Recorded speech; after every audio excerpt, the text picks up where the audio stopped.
ain't down for the Africans here in the United States, period, point blank, if you ain't down for the ones that suffered in South Africa from apartheid and shit, damn it, you need to step your punk ass to the side and let us brothers and us Africans step in and start putting some foot in that ass. Top 10 Black Characters of Resident Evil. In honor of Black History Month, and in light of everything going on in the world today, global pandemic, cop bashing, and Black Lives Mattering, I thought it'd be nice to wrap up Black History Month by recognizing the Black characters from Resident Evil and rank them, not by the content of their character, but by the color of their skin. So for this video, Mr.T-Virus and I will be ranking the top 10 Black characters of Resident Evil. Now, originally, I had intended this list to be the top 10 surviving Black characters of Resident Evil, but in creating this list, I discovered that there aren't enough surviving Black characters to fill a top 10 list, unless I wanted to get really obscure and include characters like Black Fireman Guy and Handsy Kijuju Militiaman. You don't have to get touchy. So for this list, I decided to select from all the Black characters, living or deceased, hero or villain. So here it is, Mr. T-Virus's top 10 Black characters of Resident Evil. Now go. But just go. Number 10. The Black scientist girl from the end of Resident Evil Outbreak File 2, Linda Baldwin. Or Rinda, if you have the Japanese copy. She's only featured in one level, the end of the road scenario, which is probably the most difficult level in the game for one of the most difficult titles in the series, so I don't blame you if you've never heard of her. Anyway, Rinda is a boss bitch. I guess that's why they have Kamala Harris voicing her. You're here for the sample too, right, Linda? Yeah, now let's take that and get the hell out of here. You might want to get moving there too, stranger. Of course, you can always come with us. We got a helicopter waiting. She's a strong, independent scientist woman who doesn't take shit from people who look like Steven Seagal. And when I say strong, I mean strong. She takes an uppercut from Tyrant like she's used to dating Ray Rice. From here she falls to her death, drowns, gets washed up to the Apple Inn, only to be shot through the leg by a Steven Seagal impersonator.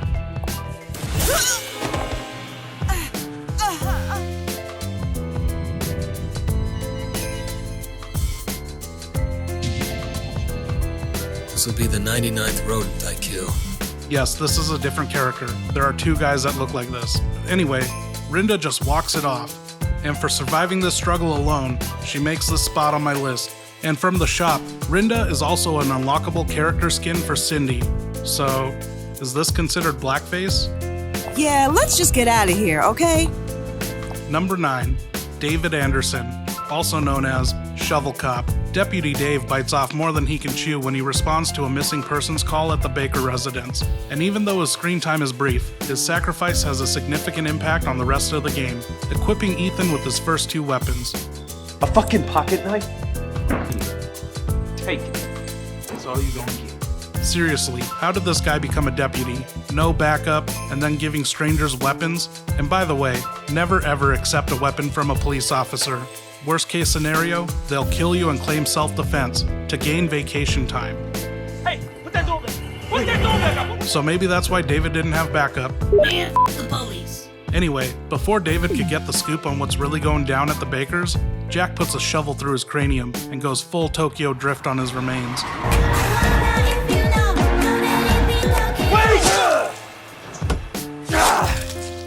And to be honest, I have no idea who's in the wrong here. It is Jack's house. David never identified himself. He entered without a warrant, without backup, and Jack really needed a place to store this key. Sorry, buddy. Number 8, Mega Man Majini. This list wouldn't be complete without this iconic character from Resident Evil 5.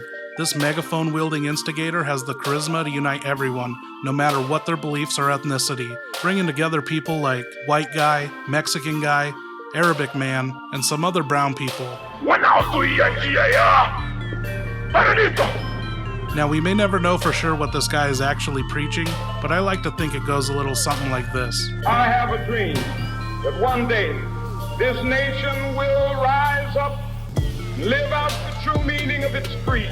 We hold these truths to be self-evident. that all men are created equal.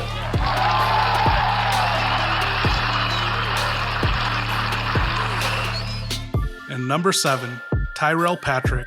No matter how you encounter this guy, he never catches a break. But that doesn't stop him from being a memorable badass.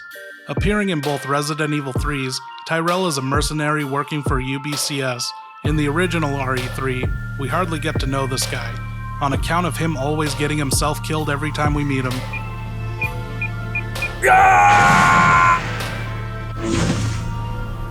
But with the Nemesis remake, they really fleshed out his character, so now we can care about his death. And to be honest, I was hoping he'd live this time around. He was a pretty chill dude. Tyrell! No! Keep going. We're almost there. No! Also, it was thanks to Tyrell that the government delayed the bombing of Raccoon City, giving Jill and Carlos a chance to escape. And not only does he make this list, but he also makes my list for top 10 suicides of Resident Evil.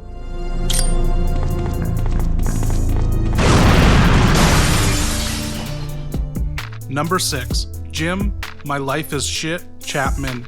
From the Resident Evil Outbreak series. I love Jim.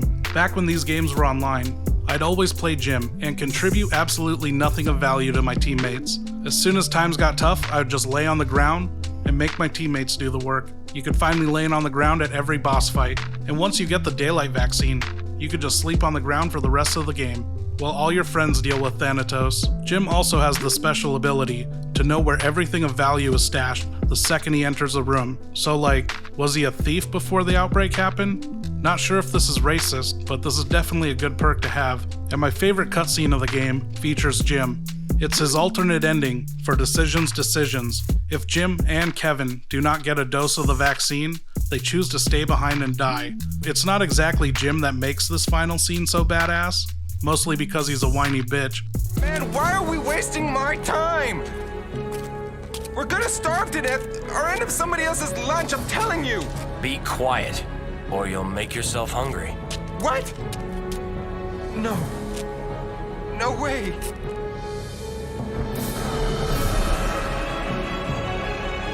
See? Never a dull moment.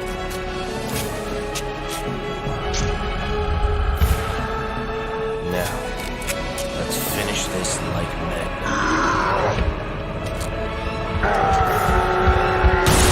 But you can't deny, that music combined with Thanatos' roar and Kevin's attitude that just pumps you up. I kinda wish we could have played out that final fight, because you know I would have just laid there on the ground while Kevin did all the work.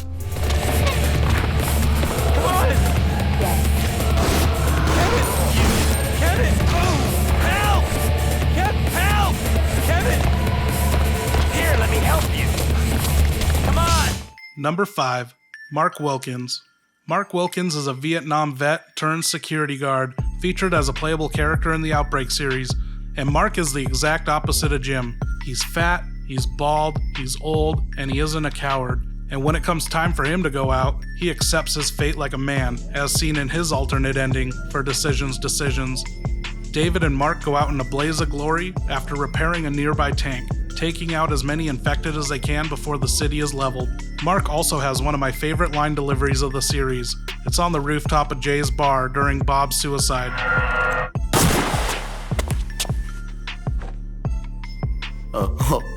Bob.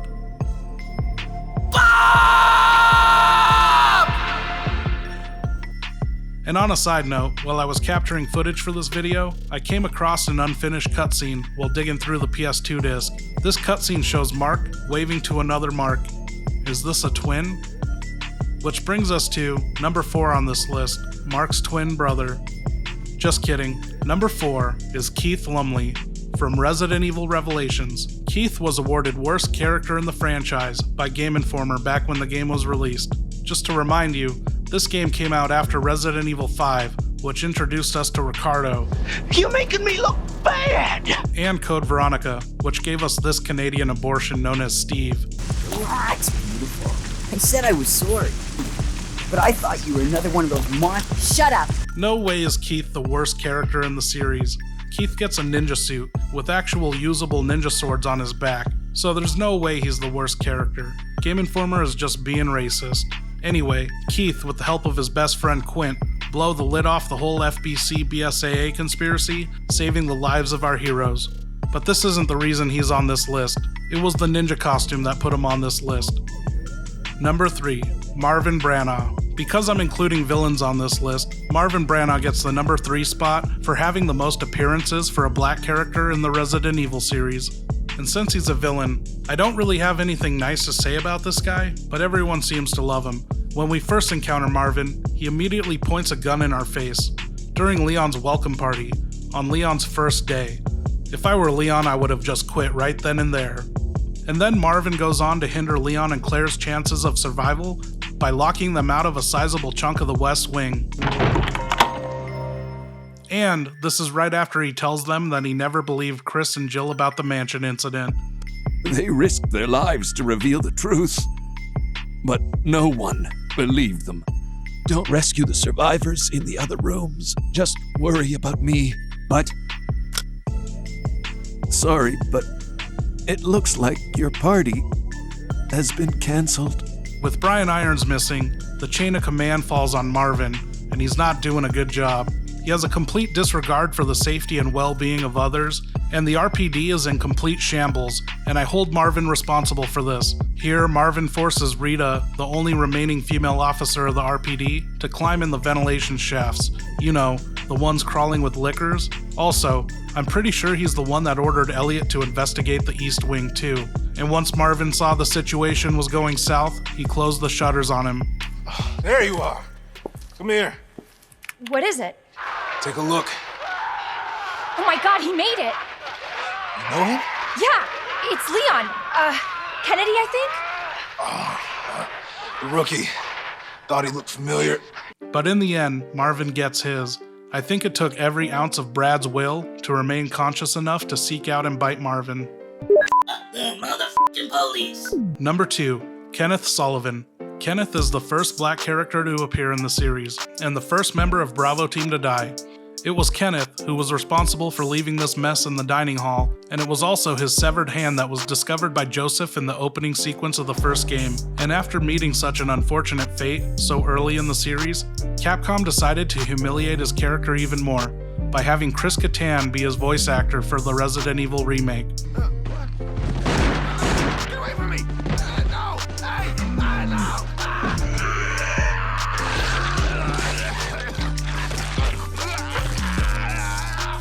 Now, I'm sure most of you already know this, but if you don't kill the zombie in the original game, the zombie will continue to devour him, making him even less of that mere shadow of his former self. What is it? Kenneth was killed too. Maybe by this creature. And before we get to the number 1 spot on this list, here are some honorable mentions. Sheva from Resident Evil 5. And that's it, just Sheva. I guess since I've already mentioned Firefighter Guy and Hanziki Juju Militiaman, that leaves us with just Sheva. Sheva, hurry! Sheva, hurry! Come on, hurry! Hurry! And that just leaves us with Josh Stone for the number 1 spot. Delta Team Captain Stone. Chris Redfield. Why is Josh Stone number 1? Because he isn't a pain in the ass like Sheva. I can't right now. You grab it. Take it, take it, take it, I take it. can't You right now. take it, take I it. can't You right grab now. it. Okay. You grab it. You can't be serious. Take it. You can't be serious. You grab it. You can't be serious.